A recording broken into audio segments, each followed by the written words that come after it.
Fun fact, ladies and gentlemen, my third ex-husband was a DJ, and he DJ'd my second wedding, ladies and gentlemen. I'd like to keep that shit fucking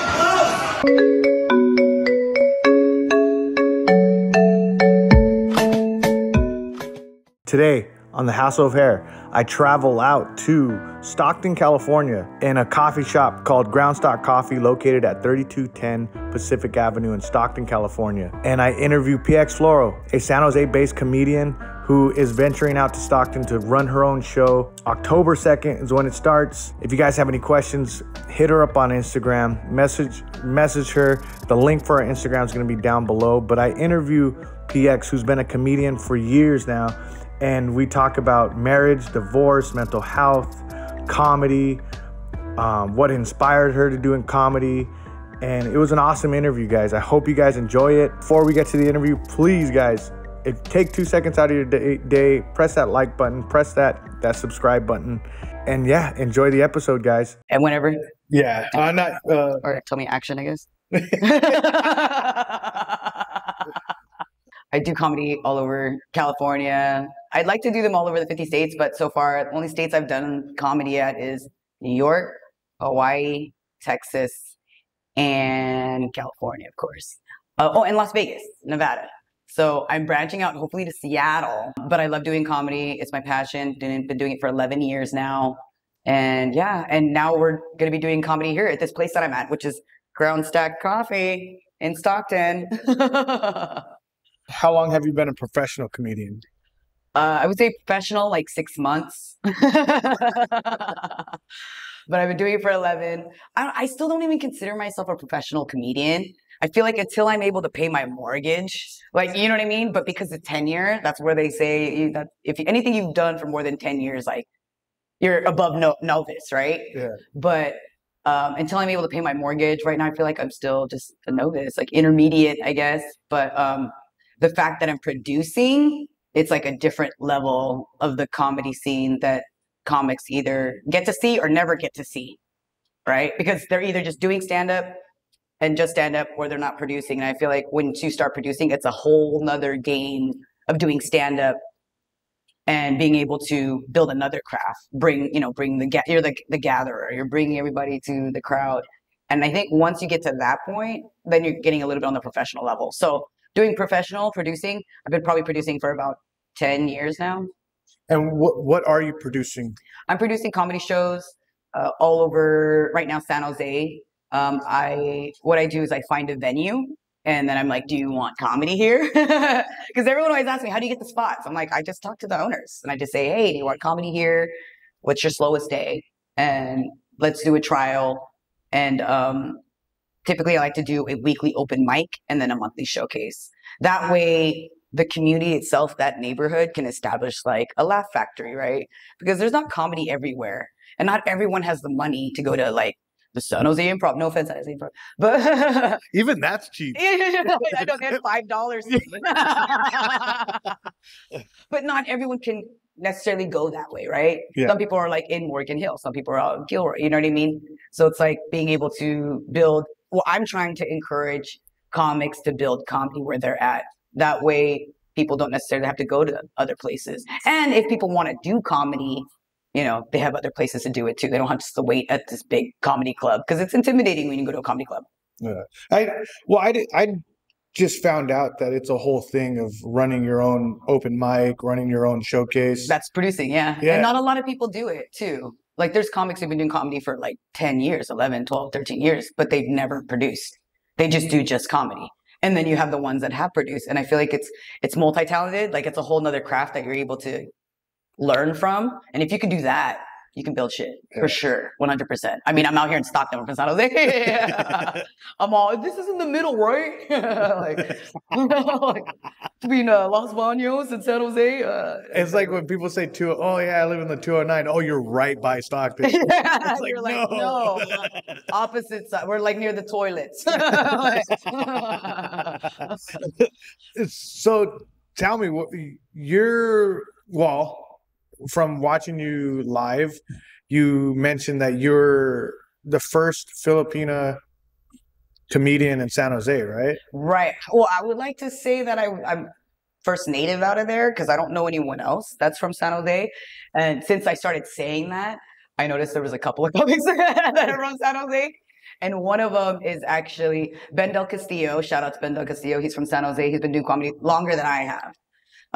But I am the only female. So I don't know any of the female Filipino comedians out of San Jose right now. And then I found out another comic, shout out to Kyle from work. I found out he's also Filipino. And I only found out because I was on his Instagram. And he was like, I'm Filipino. And I was like, he's Filipino. So I fucking messaged him right away. I was like, you're my brother. He was just like, oh yeah, I'm Filipino. You're Filipino. And I get all excited, you know. But I just feel like we should be in a place where other people should be supporting each other. And I think we need that more in the community. You know, like Filipinos uplifting Filipinos, minorities, right? Uplifting minorities, like creating this safe space and a place where we can do comedy. And I wish there was more of that. Yeah. You know, especially locally, because you see the Latin Kings of Comedy, but that's like big shows, right? Like they should do something like that. Like someone pitched an idea, rice and beans, rice and beans show. And I was like, oh, because I could be Asians and Mexicans, right? You know what I mean? Like, that's what we need to do. We need to unify. And I think that's going to make a better place, at least in the comedy scene. Well, I've never met a Filipino person that wasn't proud of their culture. Like I'm what, third generation Mexican American. Mm-hmm. I've kind of lost my culture with just. You don't speak Spanish. Yeah, I don't speak Spanish. But I've never met someone that's Filipino that doesn't have pride. Right. We're very prideful. Yeah, we're very, and even though I'm like also third generation, but like I do know how to speak, I do know how to read, I know how to do all that shit. But like to me, I'm like, I'm still not, I've always felt like I was never accepted by the Filipino community, especially growing up, because I don't look Filipino, right? And I'm not born here. So growing up, when I was like in elementary school, I wasn't accepted because they're like, well, she's not, because I grew up in a very Latino dominated area, right? And so where was that? San Jose, like south side of San Jose. And it was more like Latinos. Yeah, majority was Latinos. There was a sprinkle of Filipinos. There were probably like 2 Filipinos, right? And I remember in junior high, someone's like, aren't you Filipinian? And I'm like, is that like a Filipino and onion put together? Like, you know what I mean? And then when I would meet Filipinos, they would be like, oh, are you born here? And I'm like, no, I'm actually born in Japan. And they're like, oh. And then I never hung out with Filipinos growing up. So then since the Filipinos never really accepted me, because the born ones here, they were like, ugh, she's not from here. And then the ones that were from the Philippines, born in the Philippines, oh, she's not from here. And I'm like, oh, okay, well then my own people don't want me. Let me hang out with the Vietnamese and the Chinese. And so I was actually hanging out with majority of Vietnamese and Chinese in my high school days. And they accepted me more. And I always thought the Filipinos were cool, man. They hung out at this spot in like high school called the V-Step. And I was like, I wish I could be part of that crew. But I wasn't. They were just like, you don't look Filipino. You don't sound Filipino. You don't smell Filipino. Like, Tell me about that. Your childhood growing up in Japan, right? No, so I never grew up in Japan. I was just manufactured there. And then I was imported to United States, and then I've been raised in the Bay Area ever since. What do you mean by manufactured? You were just born there? Yeah, I was just born there. My dad was in the military. He was in the Air Force. And then they had me, and I had to ask them, I was like, so was I actually conceived? You know what I mean? Like, was I actually, they're like, yeah, you were in Japan. We were already living in Japan. And then I got pregnant and then you popped out. And I was like, wow, so I was actually manufactured in Japan. They're like, yeah. And then when I tell people that, they're like, oh, that's why you look like that. So I don't know if that works that way. I'm pretty sure it doesn't work that way. I'm going to go travel to Africa and have a baby out there. I'm pretty sure, you know what I mean? My kid's not going to, it's either white or black, because there's the big black and white community also in Africa. I didn't know that. Like South Africa, when they told me, they're like, yeah, there's white people. Like when Mean Girls came out, stupid, that's when I found out there was a lot of white people there. Yeah. They're like, oh, South Africa, there's white people. I'm like, there's white people in South Africa? I never knew. And I mean, that's just me being stupid. Like but again, growing up, I embrace my Filipino culture. I love telling people I'm Filipino because Filipinos will be the first one to tell me, you're not Filipino. Yeah. All the time. They're like, you're not Filipino. I'm like, how do you want me to prove it? Like, I'm a mom, dad. like come out here. But I love being Filipino. It's just I've never identified. Like I don't look Filipino. I don't sound Filipino. Yeah. But yeah. It's crazy because growing up, I graduated high school in '08, Okay. and Dang, 08. Yeah. there, Myself. but during that time, there was like I equate it to the Warriors doing really, really good in basketball and like Manny Pacquiao becoming like this huge star. Right. There was just there was this like influx of Filipino culture, Right. even in my life. Might have been, Interesting. yeah, might have been. Well, I grew up in San Jose too. Oh. So during that time, there was just this. hella Filipinos there. Yeah. And they love basketball, bro. Yeah. Filipinos love the NBA. They Yeah. love the NBA. So I'm curious if you don't mind me asking, what high school did you go to? Silver Creek. Oh, there's hella Filipinos out there. My cousins went out there, Silver Creek, Overfelt, and then my other cousin actually teaches. He's the art director out there at Overfelt High School. Hell, they're Filipino, obviously. I went to Oak Grove. Not that many Filipinos. And I graduated in 01. I mean, that's a good 7 years. That's like 2 generations of years. Manny Pacquiao wasn't even big back then. Yeah, everyone was like, "Who's Manny Pacquiao?" You know what I mean?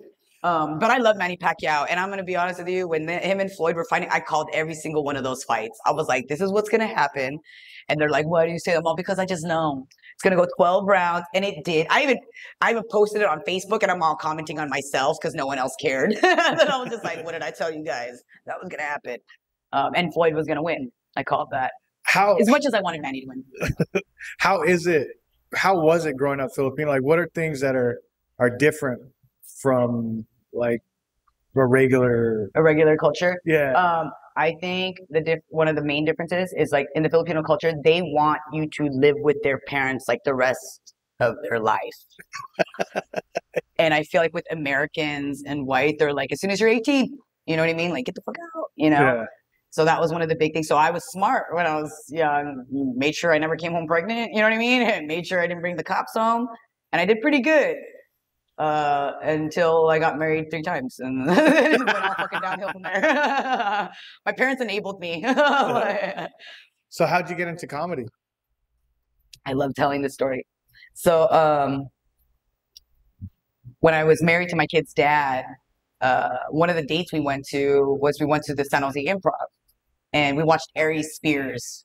Not a very good comic to fucking reference right now, but you know, Aries Spears, shout out to Aries Spears. And we watched him and I was like, man, I want to do that one day. I told my ex-husband, I was like, I want to do that. We didn't have kids yet, right? He was like, all right, sure you do. And I was like, no, I do. And then we were walking out and I saw this sign that said, comedy school, right? Comedy college. I was like, oh, that'd be cool to kind of join it.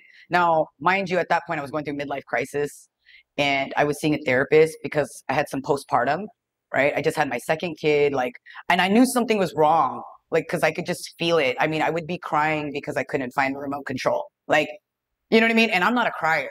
So I was like, I need to go see somebody. So I went to go see a therapist. And when I scheduled the appointment, they were like, you have an appointment with George Lopez. And I was like the comedian? And they're like, yeah, but it's not, obviously.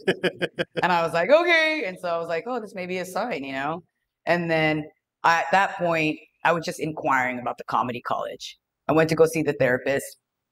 And the therapist is like, so what's going on with your life? I'm like, I just feel like I'm stressed out, I crying all the time. And he goes, well, you work, and what else do you do? I was like, nothing. At that time, my ex-husband wasn't working. I was the working mom, right? I was the breadwinner and he was the stay-at-home dad. So he's like, you need an outage, because if you're working, you're stressed out at work. You go home, you're stressed out at home. You have no release, right? Yeah.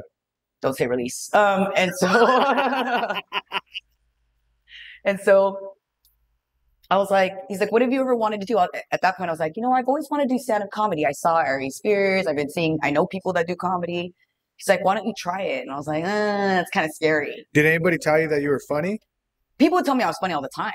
Yeah. But I just was just like, I didn't, it never processed I should do stand-up. You know what I mean?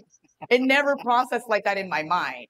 until the therapist is like, why don't you try it? And I was like, oh, it's kind of nerve-wracking. He's like, well, why don't you just record yourself? So for a year, I recorded myself. And then finally, I had the balls to fucking sign up for the comedy college. And I was telling my therapist at that time, I was like, you know what, I'll give it a try. And when I went to the second appointment, I'm like driving and I'm like, this has to be a sign, like for me to do stand-up. Because he's telling me I should do stand-up. And if he's telling me to do stand-up, people kind of think I'm funny. This has to go somewhere. I'm like, there has to be a sign. God, if there's a sign, show it to me. Literally, as I said that, I look up and there's a sign that says signs.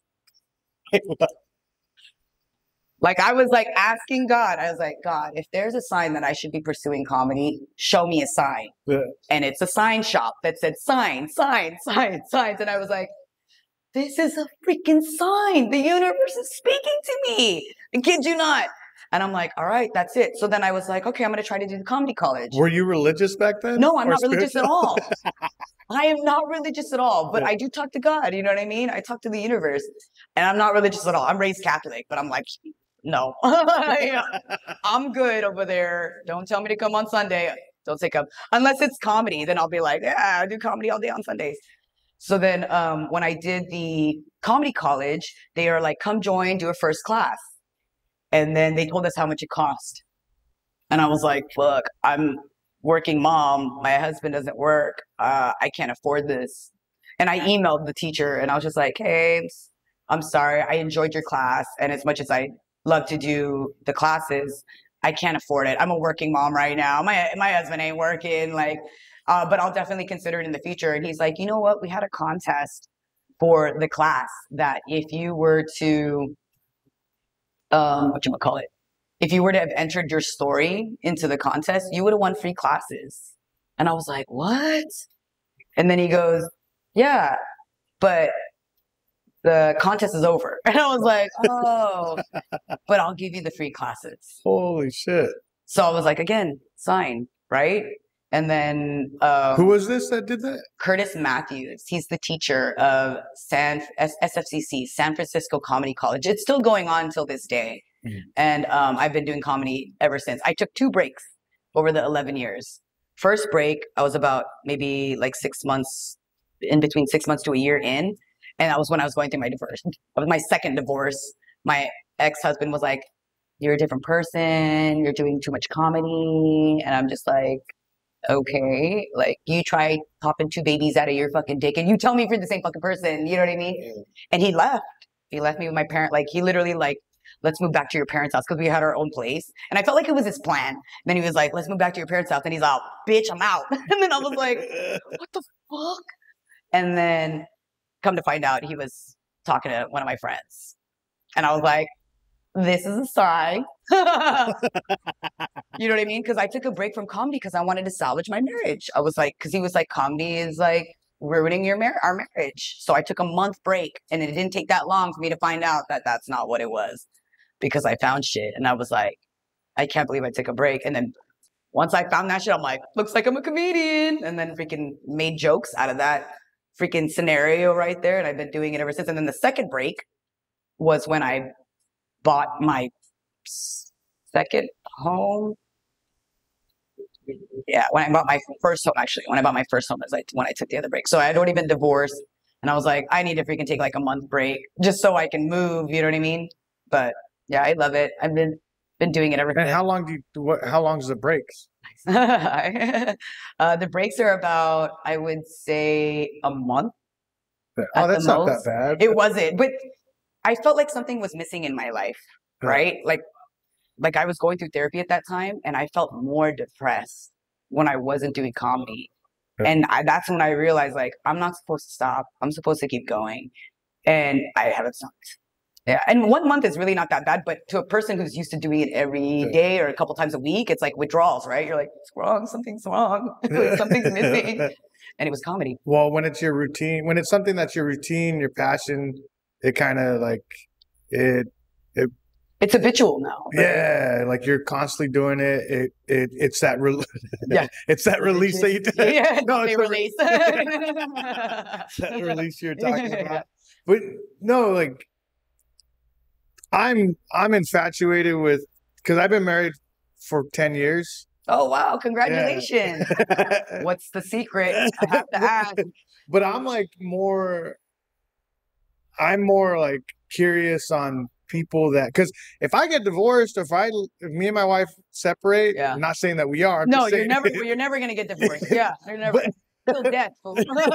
I've gotten divorced enough for everybody in California. No one else is doing it. but like, if that would happen, say in a different world, like I would not want to go back into trying to figure something. That's what people say. I said the same thing. Well, trust me, I said the same thing. After the first marriage, I was like, I don't want to do this. But because I got pregnant, that's why I got married the second time. Okay. Yeah, we had a baby, and I was like, looks like we're getting pregnant. Like, I proposed to my first, I didn't propose. So it was just kind of like, do you want to get married? I was like, okay. And we got married in Vegas, my first marriage. And then my second one, I was like, if I get pregnant, we're going to get married. And he's just like, okay. And then I got pregnant and I was like, we're getting married. And he's like, okay. I mean, stupid. I don't know why people do that. They shouldn't get married for kids. They should get married for love. You know what I mean? Like, I think it's a sacred thing. I believe in marriage. So when I got divorced the second time, trust me, done. But I married my best friend. I knew him for 23 years. He was the DJ to my second wedding. Like that's how friends we were. You know what I mean? Yeah. Keep this shit close. You know what I'm saying? But we were just friends. We were just friends the whole time. And then he was like, "Let's get married," and I'm like, "No, like." Didn't you hear, like, I was married twice? Like, the success rate is like not there. And he's just like, no, let's just do it. And he convinced me for 6 months. And then finally I was like, all right, don't twist my arm. I mean, 6 months, right? I mean, but this is my best friend. I've known him for 23 years. And then within 6 months, he cheated on me. So they married him. Yeah. But I thought I was different. You know what I mean? Like, because we were both retired hoes. You know what I'm saying? Like, we knew each other for 23 years. We were best friends. Like, I knew the people he hooked up. He knew the people. We hooked up a long time ago. You know what I mean? Yeah. So we were on the same level. And I was like, oh, I'm picking him. Oh, he's picking me. And then, no, stupid fucking idea. So now I'm never, ever going to get married ever. Because they would be like, third one's a charm, right? I'm like, Nope. So I think I'm coming out with my special, don't say coming out. And it's going to be called Third Time's Not a Charm. That's wild. Yeah. Yeah, that's crazy. Cause like, I think of like it's like building a relationship, business relationship, marriage relationship, friendship. It all takes time. Yeah. It's fucking hard. Like, that's why when I hear people that I've not knocking it or anything. Yeah, no, I get it. It's like, why would you do it again? Yeah. Trust me, I wake up every day asking myself the same thing. Yeah. But I'm happy where I'm at. And I love telling this story because it encourages people to stay together. They're like, you want to be like this bitch. So we got to the point where you were, don't worry, it will take it out. But take me to the point, or take me to when you got into the college, when you're at Comedy UC, and by the way, that's the only college I've ever graduated from. How long did it take you to go from the comedy school to doing performing? 30 days. Like, I started in March of 2012. By March of 2012, I did my first set. It was like 6 or 7 minutes at the San Jose Improv. So that's like my sanctuary. Like, I will bow down to that place. Like, knowing that I did comedy and started comedy there for my first time, like, there's nothing else. Like the bar was set so high at that point. And then from then on, I was doing it all the time, maybe like every other week. Well, I had little ones, right? So I was doing it like every other week, once a week, I would do comedy. Then I was also doing comedy at the Purple Onion in San Francisco. And I was just getting booked like maybe a couple times a month, doing open mics for the first couple of years. I mean, there were days where I was hitting up like 5 or 6 mics in one day, going all the way from like San Francisco, shoot all the way back down to Santa Clara, San Jose, go to Santa Cruz, and then shoot back up to San Jose. Were you working full time I was still? working. Yeah, I was Fuck, working. PX. That's Yeah. crazy. I look back, I'm like, how did I do that? Like, how did I even do that? And I think I just made it work. You know, like days I didn't have work, I'm like, look it, I'm gonna hit the pavement.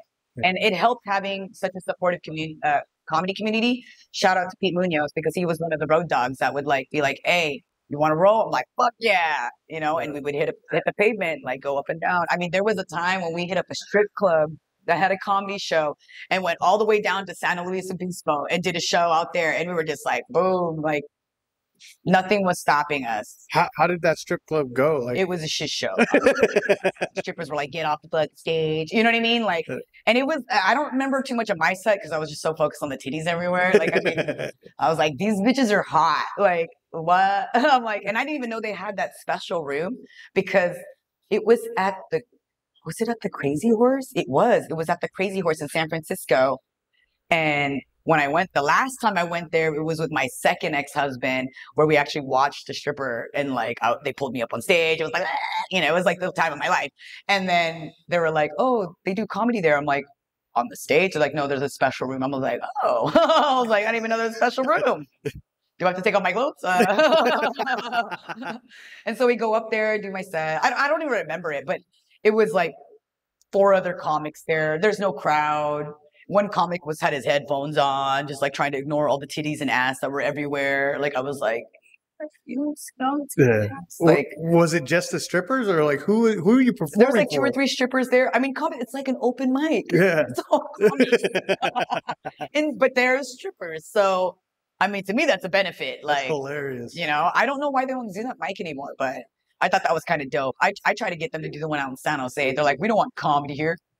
These perverts don't want to see comics, especially dudes. Yeah. I'm like, but what about before they start? Like, you know what I mean? Before they get on the clock, like, you can make it happen. So yeah. You're talking about a pink poodle, right? Yeah, I've been trying to get that spot. I'm like telling everybody. I'm like, dude, and I want to do like cool shit. Like, okay, like you've heard of is it Sketch? It's like a sketch fest that they do in Las Vegas. Oh, what's it called? I can't think of it. But pretty much they do a show where people perform naked. Yeah. And I'm like, that's cool. And it's like a nude comedy contest. And it was Skankfest. That's what it's called. Skankfest. Oh, Skankfest. So I went to Las Vegas, right? And there was this guy, you could tell he's a comic and he also has a disability. And I think he says it too in his set that he has a disability. And here's Leslie fucking just saying like, I think he's special. And I'm like, he's right there, bitch. Like, shut the fuck up. Like, why are you saying it so loud? Anyways, show's over. We performed at the Planet Hollywood, the V Theater. And so we're walking out. And he had this thing that said Skankfest. I was like, oh, cool backpack. He's like, yeah, I performed there. And I was like, cool. He's like, yeah, I did the nude comedy contest, and I won. And I was like, you won? And he was like, yeah. And then the headliner who produces the V Theater show, shout out to Edwin San Juan, he says, yeah, can you believe it? I got this dick and that guy gets that dick. And I was like, damn. And so my idea is like, okay, some people can't go to Vegas and experience Skankfest. Yeah. You know, so why can't we team up with the strip club out here and do stuff like that out here? I feel like it's an experience that other people are interested and wouldn't mind experiencing. And it's a market. I mean, obviously no one's tapping into that, but I don't know. I want comedy everywhere. Because I think laughter is the best medicine. That's my motto. You could be dying, like in your fucking deathbed, literally dying in the next couple hours. But if you can crack a joke for that second, that minute, you forget that you're dying. You know what I mean? Like you forget about the pain. You forget about everything else that's happening because you get to laugh. And that's why I do comedy. And it's crazy because when I think about my family, like even when my uncles, my aunts, when they were all younger around my age, they were probably struggling worse than me. And the one thing we always did was, I remember, is getting around a table and everybody would just be laughing. Yeah, cracking jokes. Yeah. And that's something that's very similar to the Latino and the Filipino culture. Yeah. I mean, but we do gambling. I'm sure you guys do that too, play poker or stuff, and then we'll laugh. But we're gamblers, so we'll be like, let's lose money. Who's winning at this time? Well, I've seen one of my uncles get pissed off over Monopoly. Like, it goes from laughing your ass off to like almost fighting. No matter like, how dare you buy Boardwalk? No. So, what was the worst? Like, because I did the Woodhams. I did the open mic for Woodhams, and that was like my first experience in, I would say, like amateur comedy. Right. And you're just it's like maybe 10 people in the room. They're all comics and bar patrons, right? Yeah. And, like there's no like, it's just a little bit of people. Like in my head, and when I think of comedy, I think of like, oh, so that was your first time going there, and you're thinking like a comedy show, yeah, and it's a shithole bar. You made it to the middle of the episode with PX. You guys are enjoying the interview. You guys are enjoying the content. If you love podcasts and you love long form interviews, that's what I love doing. And that's what I'm providing for you. Hit that subscribe button today. Take 2 seconds out of your day. Hit that subscribe button. Hit that like button. And if you guys are looking for another episode after PX's interview, watch Faceless. I suggest watching Faceless's interview. A madman doing whatever the fuck he wants in the high desert. Check it out. Faceless interview after you're done with the PX interview. I love you guys. Subscribe, guys. Love you. Peace. What's the craziest room you've done comedy in? I would say the craziest room. Like a crazy experience or something. I mean, the craziest room, there's like two that kind of stand out. One is recent, one was like a long time ago. And a long time ago was a room I used to run. It used to be called Freddie J's. It's now called Enzo. It's downtown in San Jose. You know, Freddie J. We used to do comedy there. No one knew, but we did comedy there. And I remember I produced a show, and the comics were so supportive. Like all these comics came out to support this show that I ran. And it was like, I think on a Wednesday, like once a month. And there was no audience, right? And there's like 5 comics. And there was like a homeless person. And I had to buy the homeless person a drink just so they could stay and watch the show. So it's like performing in front of 5 other comics and 1 homeless person. So that was the weirdest one. Like, and it was just kind of like awkward because I was like, I'm sorry. You know, like you tell the comics like, and it was just weird, and I felt bad. I felt bad, and they're like, "We're not booking your shows anymore," you know. Oh, so it wasn't was it an open mic? It was a show. Oh, yeah, shit. It was a show. Where you had to sell tickets for. Right. And you can never tell what the audience is. And this was before Eventbrite. You know what I mean? Yeah. So we could engage, like buy tickets at the door. And we pushed that for a while, but it takes time to build a room, right? I mean, some are just popping right off the bat. Like you look at it and you're like, fuck, there's other people here. But some of them, it takes time to build. So that room took time. And like the room that I have now, Fox Sales on Sundays, like that took time to build. But they ended up shutting me down before I ended up quitting. They were like, we're doing remodeling, so you can't do comedy here anymore. And I'm like, okay. So then when they renamed themselves to Enzo, I went in and I was like, you guys want to do comedy here? They're like, get the fuck out of here. Where was this? It was Freddie J's. But now it's Enzo. It's same corner spot. And then the other weirdest moment was recently when I did a psychedelic show. Yeah. So the producer's Tom Baum. Shout out to Tom Baum. Especially if you need drugs, just kidding. If you're a cop, it's just a joke, right? But he did the psychedelic show, and he's originally from the California area, but he moved to Vegas, so he does a really great job producing the psychedelic show. And ideally, it's the comics they get shrooms, and then either we shroom or whatever. And so when we get there, I was like, "So we are really shrooming?" He's like, "Yeah, I'll hook you guys up." And then he gives me a couple of shroom thingies, and I was like, "I just want enough to at least be able to drive." And he was like, "Okay, let me take that back." And then we just ate it. And then, I mean, I didn't even get like, I didn't see anything or no visuals, but it was more like a body high, I guess.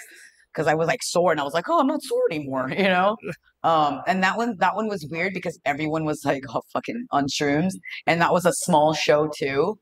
where it was like probably like 5 people and 5 comics. Yeah. So in total, there's like 10 people in the audience. And it was just weird because the place was weird. It was like at a yoga studio.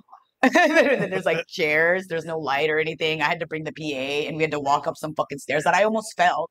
Sorry, I almost fell going up the stairs. And I was like, how do handicapped people come here? I was like, there's no fucking elevator. I think they're breaking some laws there. I'm not going to say what the name of the place is. And was there anybody that did like a huge dose? No one did a huge dose, but one of the comics who I love, Athena Rodriguez, she's a medium and a comedian. Yeah. She's a comedium.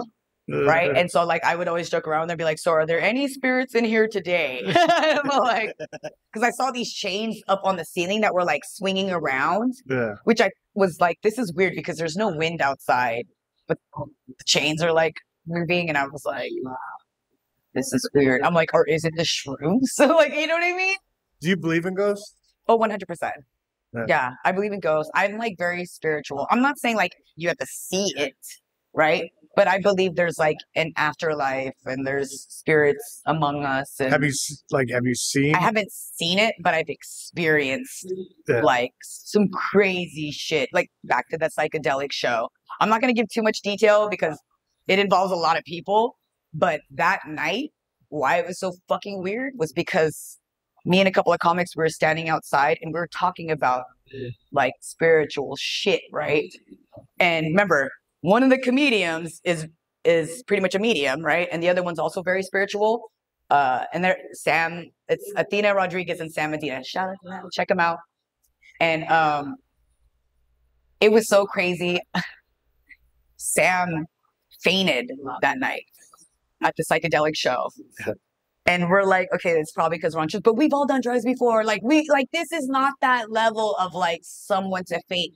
And I felt like at that moment, like it was like on a spiritual level, because when he fainted, like I can't even, it's just crazy. He fainted. I experienced some shit and it was like just some spirit. It's giving me goosebumps just fucking talking about it. But when he fainted, Sam came to and I'm like still cracking jokes, obviously. And then we ended up having to fucking call 911. Like that's how fucking crazy this night was. And when the medics get there, he's like, honestly, I think you guys are just hell fucked up right now.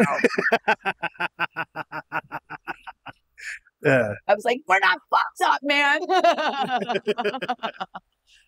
Look at the spirits. Like, but why I say that is because there's been incidences where I feel like a spirit has communicated with me. Like let's say for 30 days, I keep hearing a name. Like the name is like Sarah. Like person comes in here, her name is Sarah. On TV, Sarah. So then my mind starts opening up and being like, okay, there's a significance to this name. And that night, that was like the name that was being spoken. And I couldn't figure out why. And I feel like that spirit, Sarah, was there and was speaking through like the energy. This sounds like some fucking tweaker hippie shit. No, oh my God. A lot of people think like that. I think more people like think the way I'm thinking, but they don't say anything, right? Yeah, I'm more of like I want proof. Yeah, I want proof. And I'm not saying I can see spirits, but I can feel it, and I feel like the universe talks to me. So I'm telling you about this name, Sarah, right? And I'm like spiritually, I don't know how to control this shit, so because I don't know what the fuck. There's no fucking manual, you know what I mean?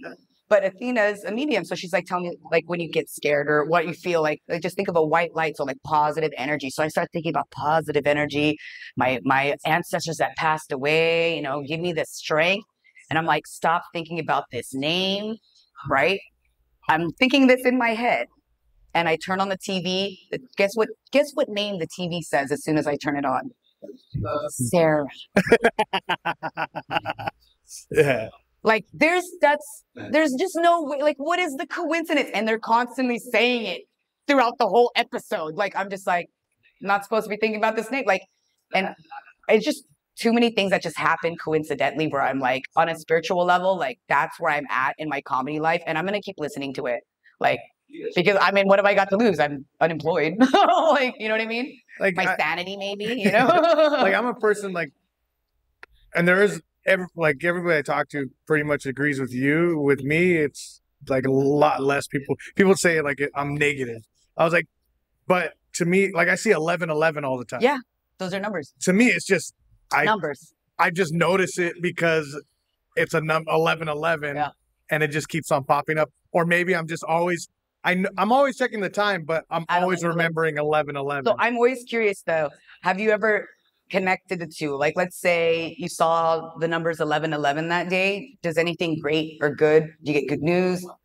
The reason why I say that is because I feel like sometimes those numbers are what's speaking to you. Yeah. You know, so like the number 17, like that's my lucky number.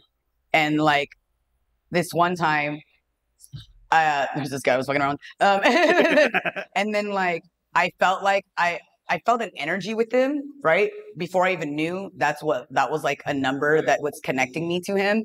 And then when I hung out with him, I noticed he had the number 17 tattooed like all over his body. And I was like, this is a sign. I'm gonna fuck you.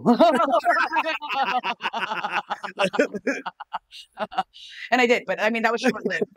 You know what I mean? That was like short-lived. Yeah. But there are two incidences that happened recently where it was like very spiritual. Like I'm telling my friends, right? These are two of my friends, two separate friends. And I was like, yeah, the universe speaks to me. And so I'm telling them a story about this guy I used to date. We're just going to name him Chad. And so I'm telling the story about Chad. And I'm like, yeah, he used to hit himself, you know, and then I noticed that I'm sitting on this park bench with this girl, my friend, shout out to Molly Socko, one of another comedian. I'm telling her about Chad, and I noticed this lady's like pulled up with her Tesla, got her dog out, whatever, and I'm still telling her story about Chad, who used to hit himself. And then after I'm done telling the story, the lady comes over and she's like, hey, do you know Chad? I was like, fuck, did she hear my story about him hitting himself? But that part wasn't even the thing. And she looks at me and she's like, I was like, yeah, this is my friend. I'm just introducing. And she's like, bye, nice seeing you, and leaves. And I was like, fuck, I wonder if she heard my story. And I was like, how is that possible? How is it possible that I'm telling you a fucking story about a guy I fucking know? And then here's a person that knows him ask me about him. Like, I'm like, this is what I'm talking about. The universe fucking talking to me. So I have Facebook stalked him, and just to make sure everything's okay. Because, you know, I don't know. But yeah, it just happens all the time. And I feel like if people are open to it, if they are open to it, the universe will speak volumes. But it's only if you're listening. If you don't listen and you're like, it's fake, it's bullshit, then it's not gonna make sense. But to me, it just makes sense. Well, tell me. Okay, so I got a similar story, but no, not like so coincidences. Like I think it's just coincidence. Yeah, that's what people think. Me, I'm like, no, it's not. Because I was in Vegas one time, and me and my buddies were getting ready to hit the strip, and I'm talking about the first time I seen a vagina. Like you know, I'm talking about. How old are you? At that time I was like 22. Okay, you just turned 21. Yeah, I got a little bit older. And I'm talking about a certain story about this certain girl in high school. Shut up. And how it made me almost throw up because the girl was like. How did Sticky find your vagina? Yeah, it was just, it was a wild story. And that's your first time. That was my first time. You're like, do they all smell like? But so I end that story. We walk down, and this is like 5 minutes after. I wanted to hit the blackjack table before we hit the strip. So I sat down at the blackjack table, and a guy sits next to me. It ends up being that girl's brother. What? Yeah.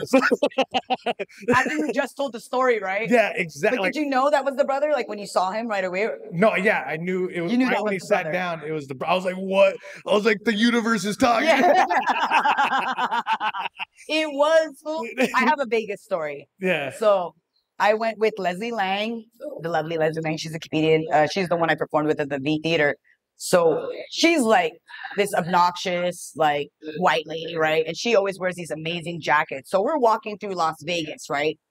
And there's these group of guys because she's always like, yeah. And these guys are like, yeah. And I'm like, okay. And I'm like the chill friend, right? I'm just like, all right, get it over with. And so they're like, oh yeah, we love your jacket. And they're like, oh yeah, you guys look nice. And then they were like, where are you guys from? And I was like, we're from the Bay. And they're like, we're from the Bay. And I was like, where? They're like, we're from Fremont. I was like, we're from San Jose. I was like, what's up? And these guys are like Middle Eastern or like, I want to say Persian. They're Persian. So they're dressed up very nice and they're like, you want to smoke? I was all, fuck yeah. And so then I'm following and my white friend is now scared, right? She's just like, why are we walking with these people? I'm like, they're from the Bay. They're cool. And so she's like, everybody from the Bay is cool. yeah, they meet in Vegas. You know what I mean? Like we're all doing the same shit here. You know? So then we're walking through and then I'm like, we're walking kind of far. And I'm like, cause we're like, you know, there's an exit everywhere near the hotel. But I was like, I still trusted it. I trusted I trusted the experience. So we're walking through, and she was just like, I think that's a prostitute. And I was like, yeah, bitch, that's a prostitute. So while we're walking through the exit, they pick up a prostitute, fine. Walk through. And then she's like, I'm not gonna go out there and smoke with them. And I'm like, that's fine. So she goes in the freaking thing, right? In the gift shop. And then I go outside and I was like, that's crazy. You guys are from Fremont. They're like, yeah. They're like, oh, I actually have a cousin that's married to a Filipina. And I was like, please don't say this name. Please don't say this name. Please don't. We're going to say his name is John. He's like, yeah, his name is John. And I was like, what's even more crazier was that day I spoke to John. Yeah. Because I had some real estate questions. He was like in the real estate business. And I was like, you are cousins with John? And he goes, yeah. I was like, my ex-husband was a groomsman at your wedding. Ex-wedding. And he's like, get the fuck out. And here we are sending pictures to each other. I was like, send it to him. You know, I didn't send it to my ex-husband. I sent it to his friend.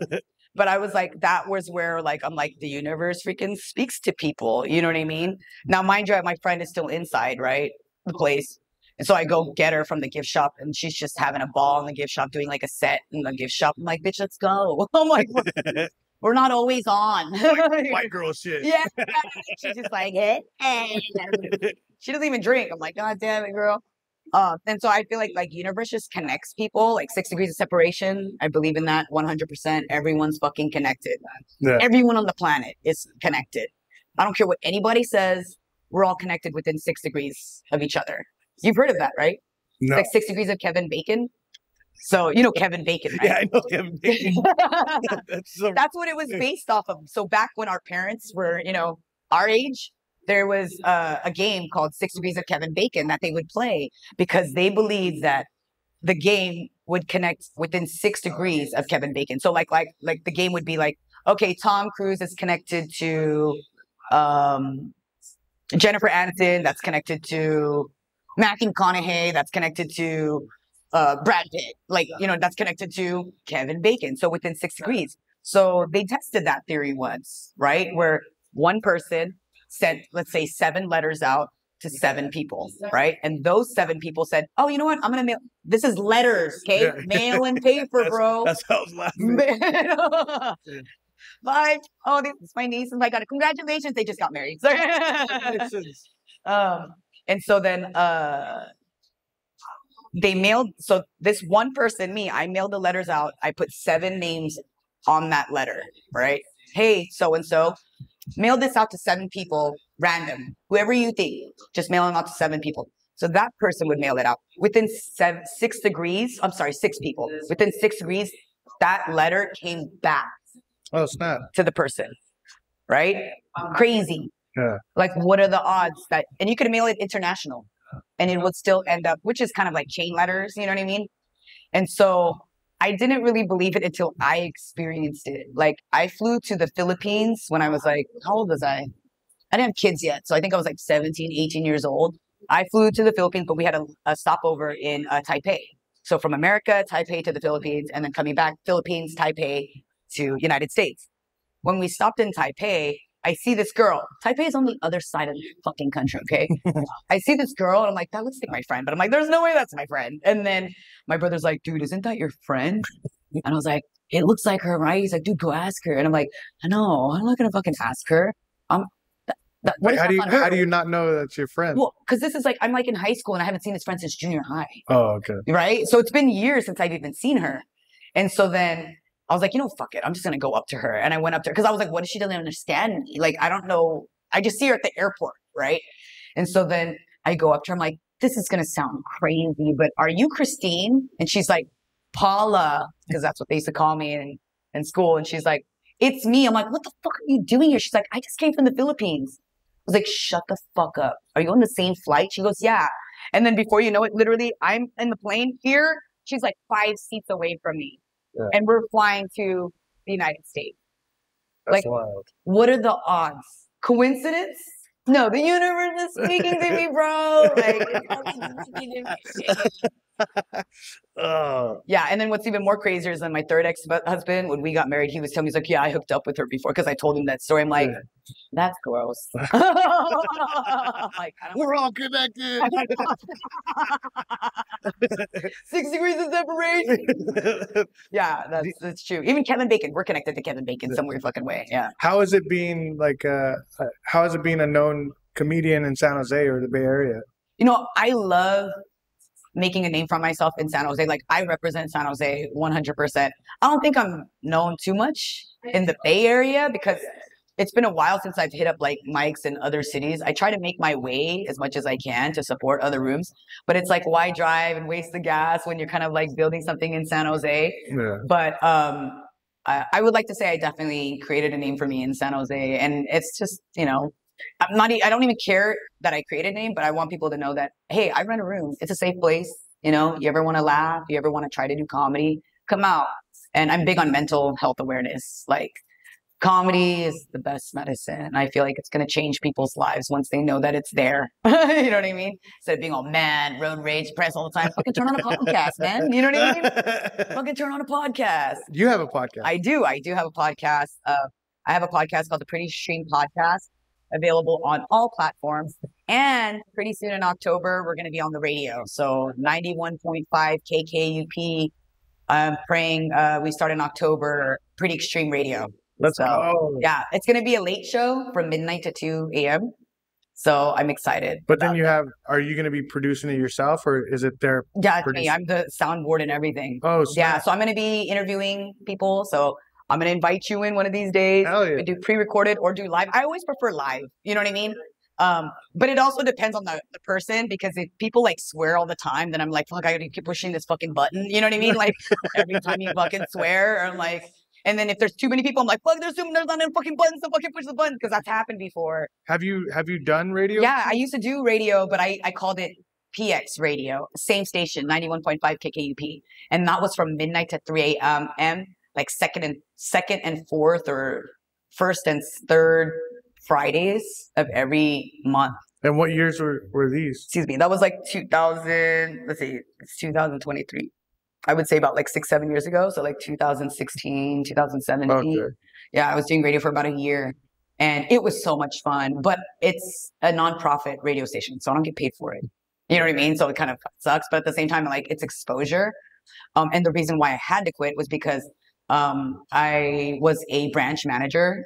I worked at a credit union, and it was like too demanding. The job was too demanding. And when I had to weigh stuff out, keep a job that pays me, keep a job that doesn't pay me. Yeah. I obviously had to do the job that pays me. And now you're going into full-time comedy. Yeah. And when I was a full-time worker, like, my goal was to make money, right? Like, that was my goal. I need to support my kids. And when I was like around 35, 36, I was like, when I saw how much I was making being in the financial industry, I was like, I looked at it and I was like, all right, I'm going to make 6 figures by the time I'm 40. And so I pounded the pavement. By the time I was 37, I was making 6 figures. And then I was like, fuck, all right, I did it. I made it. Now what's next? Right. And then, my divorce happened. My divorce happened. Yeah. And I was like, wow, 6 figures was nice for a little bit, you know, but I don't regret any of it. And to me, experiencing that kind of made me more humble. Like, you can have all the money in the fucking world. I mean, that's not all the money, but you can make money, and guess what? You're still not going to be happy. You know what I'm saying? So when I got fired, I felt like it was like a blessing in disguise. Like, this is what I need to be pursuing. You know what I mean? I need to be pursuing comedy, because may not be making a lot of money right now, but I'm not trying to be famous. I'm just trying to pay my mortgage, bro. Like, that's all I want to do. I just want to pay my mortgage and make people laugh. That's all I want to do. And I'm happy. I don't know if we said it on here, but you worked for 26 years straight, right? Yeah, I worked for 26 years of my life. And have you noticed, how long has it been since you left So I got fired. I got fired the day after my 40th birthday. Do you want to say why you got fired? Yeah, fuck yeah, I will. Okay. I'm not going to say the company, obviously. But yeah, no, I got fired. So like I celebrated my 40th birthday on Monday at Woodham's, and I called in sick that day because I was like, it's my freaking birthday. I'm turning 40. The next day I get a calendar reminder saying we have a meeting at 8:30 in the morning, and it's virtual. 8:30 meetings usually aren't a good sign, you know? Yeah. And they were like, yeah, you're not really a good fit. We see that your performance hasn't been up. Mind you, I'm in mortgages. So trying to get people to buy a house right now with stupid, ridiculous rates, it's really challenging. And banks are competitive, right? So I could give you a rate, but then someone's beating me. So there goes the business. So it wasn't that I wasn't doing my job. I was doing my job. It's just the market's slow, and I'm in sales, and I've always been in sales. Like I've always been a hustler. I used to sell phones. like that's how much I was so good at selling phones. I sold my second ex-husband a phone, and then I ended up marrying his ass. Metro? No, T-Mobile. T-Mobile. Yeah. So yeah, and then 26 years of working. Like I was working when I was 14. Like I had a legal job. Like getting a W-2 at the age of 14. That's why when people are like, oh, you can't get a job. I'm like, yeah, you can, bro. Yeah. If I can get a job, but I was getting paid $5 minimum wage. That's why. Like I look back and I was like, damn, like I literally started from the bottom. Now I'm there. You know what I mean? But now I'm back. So I'm like back to being unemployed. So what I was getting at was like you worked for 26 years, and me and my wife, we quit our jobs so we could be with our daughter. She was going through some mental health stuff, some stuff that at home was just like, okay, we need to be there for her. Right. And we thought of all these ideas. Okay, maybe we'll work less, or we'll do this. And we kind of talked about it. I was like, no, we need to commit more. Yeah. And it's the hardest thing to do as a parent, because like you want to make money to provide for them, but then you have to think about their well-being and being there for them. So like, what's more important? So like since we've quit, she's a whole totally different person. That's like amazing. Really good. She's doing well in school, but at the same time, it's like, okay, I gave up money to do this, right? To be there for her, me and my wife. So is it worth it? Like I'm right now, I'm in the middle. I don't know. Like you come from the same thing where you got fired, but don't rub it in, bro. But do you see a difference in your relationship with your kids? Oh yeah, 100%. I feel like even more so now. Like I'm glad I'm able to take this time, because when they were younger, they didn't understand the concept, right? Yeah. And now that they're older, they understand like, okay, this is mom's job. Like she has to, and I feel like they appreciate me more because I'm following like my dream. Yeah. You know what I mean? And they're like, wow, you're broke as fuck, mom, but you're following your dream. And on a mental level, like I'm happier. Like this interview right now is happening in the most happiest part of my life. And for the past, I don't know, 2-3 years of my life, I was depressed, like crying every day. Like I was a fucking wreck. So not only did I have to balance my life with my kids, I had to balance my life with myself.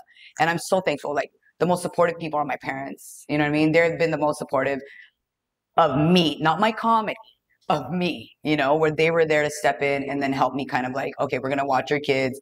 And I committed myself just like you did, where like, I have to focus more on my kids. So now that I'm not working, I purposely schedule it to where, okay, if I don't have my kid, but if they have like a game and I'm like, oh, I have a show, then I'll be like, grandparents step in, you know what I mean? I'm all tagged, you know, but also I'm just there more, you know, and I was doing that while I had a job. That was the fucking hardest part and the most stressful part. Like after having a shitty day at work, and then here I am, I'm here to support my kid, and then I'm watching them play fucking sports, and they're playing soccer, kicking the fucking ball around, right? Or not kicking the ball around, watching other kids fucking kick the ball around. And now I'm getting even more pissed. I'm like, why the fuck are you not playing in the fucking sports right now? What am I watching? Why am I watching my kid watch other kids play sports? I thought I was supposed to be watching you play, but I get it, you know, like. Yeah. Their kids are high school, but I also don't get it because I didn't play sports. You know what I mean? So I'm like, is this how sports is? Do we just bench warm? Like, you know what I mean? Like, and I don't mean to be a dick, but I'm there for my kids. And I think they appreciate that more, you know, that, okay, yeah. But then they get annoyed when I ask them, I'm like, why are you not batting? Like, isn't everyone supposed to take a turn? Like, you know what I mean? They're like, Mom. It's just showing up. Yeah, I mean- exactly. Supporting the team, you know what I mean? And I'm getting that now, but I hate being the soccer mom. I hate being the softball mom. I hate being the basketball mom because that's not me, but I do it. I do it because these are my fucking kids. So, like in the beginning, it took me a second to kind of get, like, I would just finish a show, right? Or after their games, we'd go to a show. And so it took time for me to learn that, like, okay, I got to pack stuff for my kids too. Like, so I'd go to the games. I'd be like, do you have water? And I'm like, oh, I'm supposed to bring that. Okay. I'll remember that next time. Okay. Thank you for doing the interview, PX. No, it's a pleasure. Yeah. Where do people find your By myself? podcast, your Instagram? Where can they see your next show? You can get free tickets at pxcomedy.org to my shows at Foxtail and Casa Meeting, which is in San Jose. You can also find me, PX Comedy, on Instagram. Most social media platforms is all PX Comedy, or PX is mine. And that's all one phrase. PXCOMEDY or PXISMYNAME. PX is my name. Cool. Thank you. Oh, thank you for having me. It's a pleasure. And what's the coffee shop name again? Oh, Ground Stack Coffee. And when's the first show?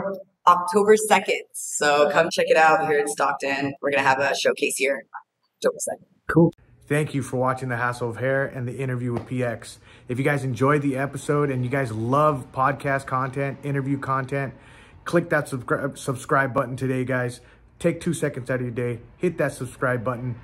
And if you guys are looking for another episode to watch Faceless's interview. Faceless is a madman living life in chaos, doing a bunch of crazy stuff, an artist in a ski mask.